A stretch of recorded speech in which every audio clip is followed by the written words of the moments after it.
আমি আজকে পিঠার রেসিপি নিয়ে চলে আসলাম। দেখেন আমি পিঠাটা কিভাবে বানাচ্ছি। তেল বেশি দেওয়া যাবে না, এটা ফ্রাই প্যান নেবেন, তেল দিবেন কম, যেন পিঠা বেশি না উঠে ওভাবে তেল দিতে হবে। তো আমি 3টা করে ভাজবো। আমি কড়াইতে ভাজতাম যে একটা করে ভাজতাম, আমি কিন্তু ফ্রাই প্যানে 3টা করে ভাজবো। তো দিয়ে যে উপর থেকে তেল ছিটিয়ে দিব, দিয়ে যখন ওই ফুলকো বাজে উঠবে তখন এটা পিঠাটা উল্টাই দিব। তো এইভাবে আমি 2টা পিঠা বানিয়ে নিয়েছি, দিয়ে এক পাশ করে দিয়েছি, আবার আরেকটা দিয়ে দিলাম।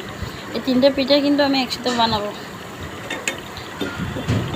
তো ওই তেলগুলো উপরে উঠে দিতে হবে। তেল বেশি ডুবা তেলে দিলে পিঠাটা আবার ঠিক মতো হয় না, তো এই জন্য তেল দিতে হবে কম।